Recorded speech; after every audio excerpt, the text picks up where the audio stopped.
ঘুম থেকে নামাজ ভালো। যখন নাকি এই আওয়াজ যখন নাকি মুয়াজ্জিন মসজিদের মিনার থেকে যায়, আল্লাহর নবী বলেন, উম্মতের মহিলারা তোমরা যদি আগে ঘুম থেকে উঠে যাও, হালকা পানি নিয়ে স্বামীর চোখের মধ্যে পানি ছিটা দেবা। আর স্বামী যদি আগে ঘুম থেকে উঠতে পারো, তুমি হালকা পানি নিয়ে তোমার স্ত্রীর চোখের মধ্যে পানি ছিটা দেবা। এইভাবে পানি ছিটা ছিটি করিয়া স্বামী যখন আল্লাহর ঘর মসজিদে নামাজ পড়ার জন্য চলে যায়, আর বিবি ঘরে যায় নামাজ বিছাইয়া নামাজ পড়ার জন্য দাঁড়ায়া যায়, আমার আল্লাহ কয়, ফেরেশতারা রে, এই যে জামাই বউ তারা ঘরের মধ্যে কি করে? ফেরেশতারা বলেন, প্রভু গো, তোমার বান্দা বান্দিরা বড় কৌশল করিয়া একে অপরকে পানি ছিটা দিয়া তারা ঘুম থেকে উঠিয়া স্বামী চলে গেল আল্লাহর ঘর মসজিদে নামাজ পড়ার জন্য, আর বিবি ঘরে যায় নামাজের মধ্যে দাঁড়ায় গেছে।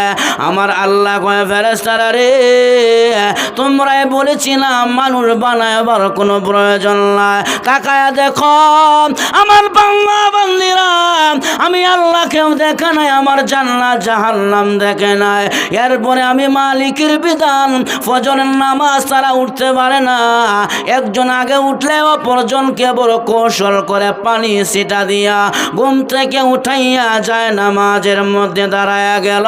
ওরে ফেরেশতারা, তোমরা সাক্ষী থাকো, আমি আল্লাহ জামাই বউ উভয়ের জিন্দেগির তামাম গুনাহগুলো নামাজ পড়ার খাতিরে মাফ করে দিলাম। এই যে দুইজনে পানি ছিটাছিটি করে, দুনিয়ার কেউ দেখে না, কে দেখে? আরো জোরে এখন। তাহলে একটা কৌশল শিক্ষা যান। আপনি আগে ঘুম থেকে উঠলে স্ত্রীর চোখের মধ্যে হালকা পানি ছিটা দিবেন, যাতে উনিও যেন ঘুম থেকে উঠে ফজরের নামাজ পড়ে।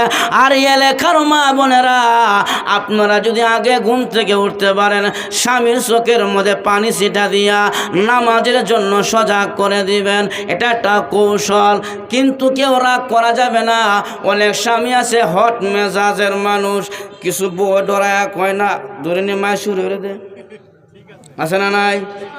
আবার কিছু পুরুষ আছে, যেহেতু হুজুরে কইছে পানি দেওয়ান যায়, আগামীকাল রাতের বেলা এক বদনা পানি বুয়ার চোখের মধ্যে ঢেলে দিব, লেবার তুষক সব বিদ্যা সার খার, সকালবেলা রইতে দিলে হে বেড়ে দিব না, আমার তো সমস্যা নেই। জুলুম, এটা কি জুলুম, কিন্তু কৌশল পানি ছিটা দিয়া নামাজ আদায় করা। এই যে পানি ছিটা ছিটি করে কেউ দেখে না, কে দেখে?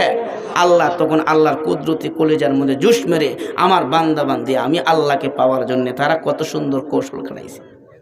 আল্লাহ তখন ওই স্বামী স্ত্রীর ব্যাপারে কুদরতি হাসি দেয়। আমার ভাইয়ারা, তাহলে 2 নম্বরে কুদরতি হাসি দেয় স্বামী স্ত্রীর ব্যাপারে যখন পানি ছিটাছিটি করে।